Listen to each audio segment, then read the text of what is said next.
अहोई अष्टमी व्रत कथा। प्राचीन समय की बात है। किसी स्त्री के 7 पुत्रों का भरा पूरा परिवार था।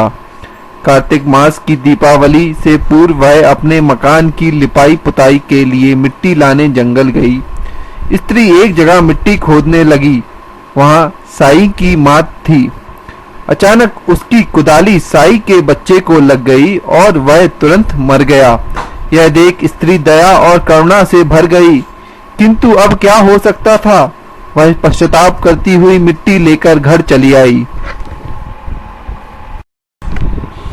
कुछ दिनों बाद उसका बड़ा लड़का मर गया। फिर दूसरा लड़का भी। इसी तरह जल्द ही उसके 7 लड़के चल बसे। स्त्री बहुत दुखी रहने लगी। एक दिन वह रोती हुई पास पड़ोस की बड़ी बूढ़ियों के पास गई और बोली, मैंने जानबूझकर कोई पाप नहीं किया। हाँ, एक बार मिट्टी खोदते हुए अनजाने में साई के बच्चे को कुदाली लग गई थी। तब से साल भर भी पूरा नहीं हुआ और मेरे 7 पुत्र मर गए।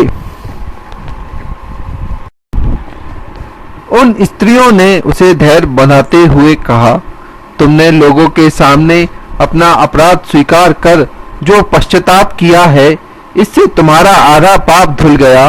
अब तुम उस अष्टमी को भगवती के पास साई और उसके बच्चे का चित्र बनाकर उनकी पूजा करो। ईश्वर की कृपा से तुम्हारा सारा पाप धुल जाएगा और तुम्हें फिर से पहले की तरह ही पुत्र प्राप्त होंगे। उस स्त्री ने आगामी कार्तिक कृष्ण अष्टमी को व्रत किया और लगातार उसी भांति व्रत पूजन करती रही। भगवती की कृपा से उसे फिर 7 पुत्र प्राप्त हुए। तभी से इस व्रत की परंपरा चल पड़ी। बोलो अघोरी माता की जय।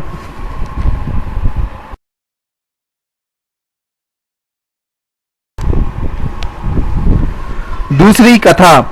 प्राचीन समय की बात है। दतिया नामक नगर में चंद्रभान नाम का एक साहूकार रहता था। उसकी पत्नी का नाम चंद्रिका था। चंद्रिका बहुत गुणवानशील, सौंदर्यपूर्ण, चरित्रवान और पतिव्रता स्त्री थी। उनके कई संतानें हुई, लेकिन वे अल्पकाल में ही चल बसी। संतानों के इस प्रकार मर जाने से दोनों बहुत ही दुखी रहते थे।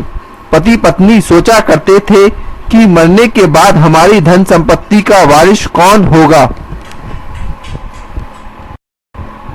एक दिन धन आदि का मोह त्याग दोनों जंगल में वास करने के निश्चय किया।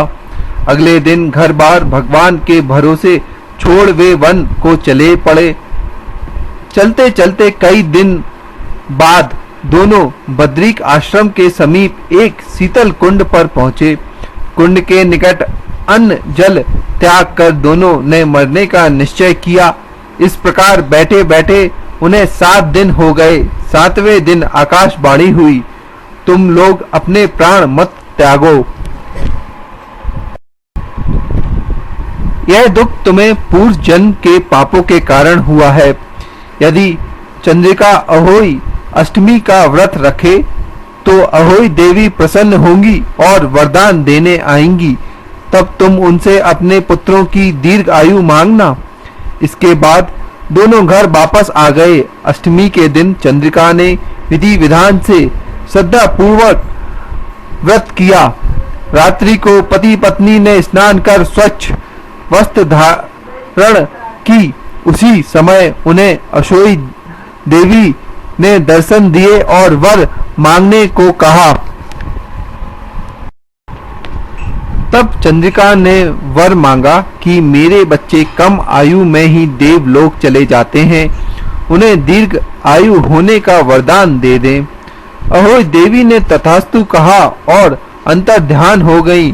कुछ दिनों के बाद चंद्रिका को पुत्र रत्न की प्राप्ति हुई, जो बहुत विद्वान, प्रतापी और दीर्घ आयु हुआ।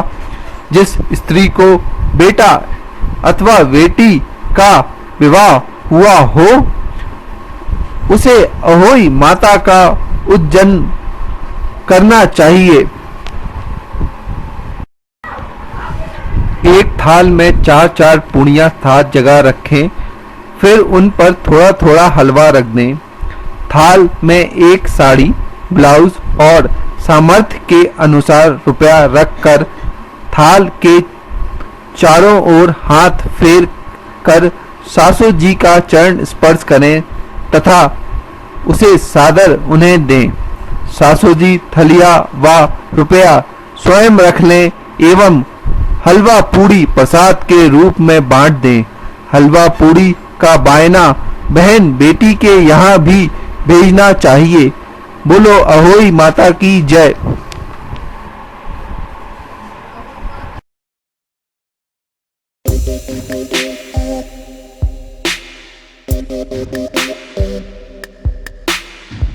Thank you.